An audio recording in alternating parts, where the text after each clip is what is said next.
Waduh, kader PDIP Adiana Pitupulu bongkar eksploitasi pekerja ojol dengan pungutan yang bertubi-tubi saat audiensi DPR RI dengan para ojol. Sontak dia disoraki pada saat itu, hingga potongan untuk aplikator bisa ditiadakan.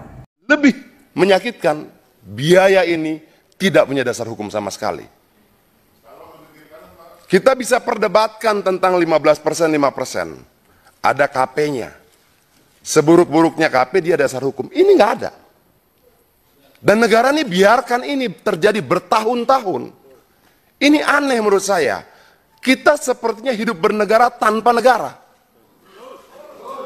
Jadi poin berikutnya pimpinan, saya minta ini dicabut. Tidak boleh ada. Tidak boleh ada biaya layanan dan biaya jasa aplikasi. Dalam konferensi pers aplikator kemarin disampaikan bahwa dasar mereka menggunakan ini hanya karena di negara lain dipakai. Tapi peristiwa di negara lain itu bukan dasar hukum buat Indonesia. Itu. Jadi tidak cuma 10% tapi ini juga. Nah, berikutnya pimpinan itu yang slot Aceh yang mereka sampaikan begini. Ini kita bicara algoritma. Algoritma itu bisa ngatur siapa yang dapat order, siapa yang tidak.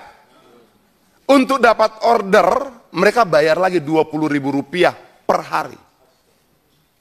Sudah mereka dapat bayar Rp20.000 per hari, lalu konsumen memesan, dipotong lagi. Persentasenya 20% minimal sampai 50%. Pernah nggak kita lakukan audit investigatif untuk keuangan ini? Teman ini bekerja Pak, resiko kerja sangat luar biasa. Mati Pak, di Instronton, berkali-kali teman-teman kami di Instronton. Tapi saat ini belum pernah ada perlindungan, keamanan, dan keselamatan kerja bagi kami. Itu yang saya sampaikan. Kita tidak pernah dianggap ada oleh pemerintah. Baru di eranya Prabowo inilah pemerintah melalui Kementerian Tenaga Kerja berinisiatif membuat peraturan Menteri Tenaga Kerja tentang perlindungan tenaga kerja bagi tenaga kerja pelapor. Ini sangat luar biasa untuk tenaga kerja. Tapi yang lainnya Pak, mohon maaf, masih jauh panggang dari api. Jadi saya berharap DPR kalau membuat aturan, tolong itu harus benar-benar aturan yang benar-benar tegas, ada sanksinya. Kalau perlu sanksi pidana Pak, nggak apa-apa. Kalau cuma sekedar sanksi denda, wah duit mereka banyak Pak. Mereka bisa bayar siapa aja, mereka bisa beli siapa saja. Gitu. Jadi saya berharap kalau membuat aturan-aturan tegas, kita yang ingin, kita nggak muluk-muluk Pak nih, teman-teman nggak muluk-muluk nih. Teman-teman cuma pengen pulang dapat duit, bisa buat beli makan, bisa buat bayar kontrakan, bisa buat bayar cicil, udah Pak. Itu aja, nggak banyak-banyak teman-teman maunya Pak. Hanya itu. Jadi tolonglah. Kalau bicara undang-undang lama Pak, lama, nggak kelar-kelar deh. Saya kesini tahun 2019 sudah kesini sama teman-teman. Tapi sampai saat ini belum ada aturannya Pak. Saya cuma minta tolong itu panggil Kemenhub, panggil aplikator duduk bareng dengan saya di sini. Akan kita telanjangin mereka. Ada apa di balik mereka tuh? Ada apa antara Kemenhub dengan pihak aplikasi? Asuransi, itu gimmick tuh. Itu manipulatif semua tuh. Bohong besar itu, Pak. Benar loh, teman-teman driver mau supaya ini ada undang-undang. Saya teriak-teriak terus di sini, Pak. Tanpa dukungan juga sama seperti Bapak juga jelas di sini. Izin pimpinan. Nah, jadi maksud saya begini. Kalau soal persoalan kita udah tangkap semua, Pak. Jangan dikira kami tidak monitor lah. Bahkan saya pribadi diundang acaranya teman-teman Grab, Gojek, beberapa kali saya datang loh. Ya, saya pernah datang. Hanya mereka dapat order Rp30.000.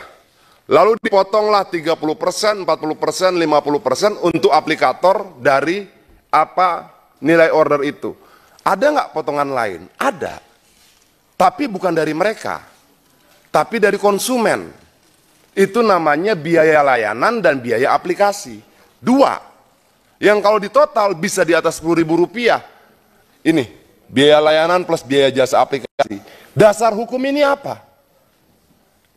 Dasar hukum 20% ada. Tapi dasar hukum ini apa? Rp15.300 dari tagihan Rp36.000. Ini dari konsumen. Dari pemesan. Dari pemesan diambil sekian, dari driver diambil sekian. Itu loh. Jadi kalau kemudian begini pimpinannya, kalau kemudian misalnya dari driver dia dapat Rp10.000 per orderan, lalu dari konsumen dia dapat Rp10.000, kita kalikan dengan jumlah driver mereka dan jumlah merchant mereka 4,2, berarti mereka dapatkan paling tidak 92 miliar per hari. Nah, kalau kita tidak pahami ini, pimpinan, saya takutnya kita akan membicarakan hal yang nggak tepat. Bahwa ini bukan cuma persoalan potongan 10%, betul ya? Tapi juga ada biaya aplikasi. Logikanya bagaimana? Ketika driver itu dipesan, kan aplikasi sudah dibayar. Artinya aplikasi ini dibayar oleh dua, konsumen maupun driver. Oke, kita coba melihat begini pimpinan. Bagaimana sih sebenarnya transportasi online ini 2, 3, 4, 5 tahun ke depan, agar ketika kita mendorong regulasi kita bisa punya prediksi. Oh, kira-kira begini. Sampai titik aksi bang, ada sekitar 4 sampai 5 ribu saya pimpin teman-teman. Jadi kalau saya nggak diberikan kesempatan bicara tuh nggak logis juga gitu bang. Ya, jadi saya ingin menyampaikan saja. Ya, saya kesempatan Pak Kemen, silakan. Saya ingin menyampaikan, carut marut persoalan transportasi online ini berawal dari ketidakpatuhan aplikator ini terhadap peraturan-peraturan yang ada. Selama ini teman-teman didefinisikan sebagai mitra oleh para aplikator.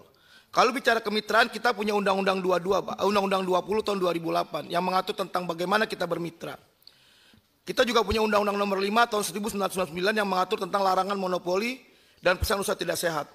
Kedua undang-undang itu mereka jelas-jelas langgar itu Pak. Mereka menetapkan aturan sendiri, potongan sendiri, kebijakan sendiri, gimmick-gimmick dan segala macamnya itu Pak. Nah, sampai saat ini itu pihak yang berwenang untuk masalah terkait dengan pengawasan kemitraan ini, KPPU itu seperti nggak ada suaranya Pak gitu loh. Saya seringkali berdiskusi dengan mereka bilang bikin laporan.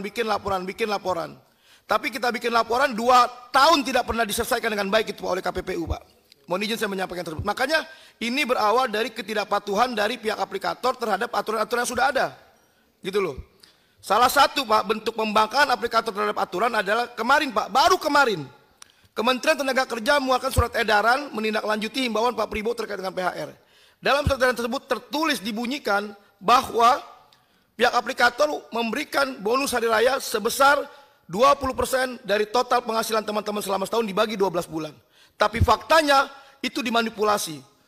Kemudian mereka membuat berbagai macam-macam gimmick-gimmick yang akhirnya membatalkan teman-teman mendapatkan BHR itu. Itu benar-benar kurang ajar itu Pak aplikator itu. Jadi kalau mau dibuat aturan sehebat apapun, kalau tidak ada sanksi yang tegas bagi pihak aplikator, jangan pernah berharap keadilan dapat ditegakkan di negeri ini. Artinya ada berapa problem. Pertama, potongan yang bisa di atas 30% sampai 50%. Tapi ada biaya tambahan lain yang tidak punya dasar hukum. Namanya biaya jasa aplikasi dan biaya layanan. Dan itu sangat besar. Per order bisa 7.000, 10.000 rupiah, 11.000. Nah, pertanyaan kita adalah, apakah kita sebagai DPR mau membiarkan adanya pungutan-pungutan dari masyarakat yang tidak punya dasar hukum? Nah, menurut saya bagusnya kalau bisa ditampilkan sebentar, kita bisa hitung komponennya, biar kita sama-sama terbuka apa sih masalahnya. Kalau bisa ditampilkan, bisa. Instruksi Pak. Iya. Pak, instruksi Pak. Kenapa? Kita mau ngasih bukti-bukti Pak. Adian Napitupulu bongkar praktek eksploitasi driver ojol, potongan ganda hingga beli order 20.000 per hari. Komisi 5 DPR RI menggelar rapat dengar pendapat umum RDPU bersama 66 asosiasi pengemudi angkutan umum berbasis aplikasi atau driver ojek online atau ojol di Kompleks Parlemen Senayan, Jakarta. Dalam RDPU tersebut, anggota Komisi 5 DPR Adian Napitupulu mengungkapkan sejumlah praktik yang dinilai merugikan pengemudi ojol. Ia menyoroti sistem potongan ganda dan mekanisme beli order yang memberatkan mitra driver. Adian memaparkan aplikator tak hanya memotong 30 hingga 50% dari pendapatan driver per order, tetapi juga menarik biaya layanan dan biaya aplikasi dari konsumen yang bisa mencapai 10.000 hingga 15.000 per transaksi. Dari tagihan 36.000 konsumen bayar biaya layanan, driver kena potongan. Dasar hukumnya apa? Katanya. Menurutnya jika dihitung dengan total 4,2 juta driver aktif, aplikator bisa meraup hingga 92 miliar per hari dari dua sumber tersebut. Politisi PDIP Perjuangan ini juga mengkritik sistem slot eceng, di mana driver harus membayar 20.000 per hari untuk mendapat prioritas order. Ia mengaku sudah mengonfirmasi kepada aplikator soal permasalahan tersebut. Adian kaget mendengar jawaban dari para aplikator hanya karena negara lain juga menerapkan biaya layanan dan jasa aplikator tersebut. Dalam konferensi pers dengan aplikator kemarin disampaikan bahwa dasar mereka menggunakan ini hanya karena di negara lain dipakai, tapi peristiwa di negara lain itu bukan dasar hukum buat Indonesia, katanya. Menurut Adian, permasalahan ojol ini bukan lagi soal potongan aplikator sebesar 10%, jadi tidak cuma potongan 10%, tapi ini biaya layanan dari jasa aplikasi juga, katanya.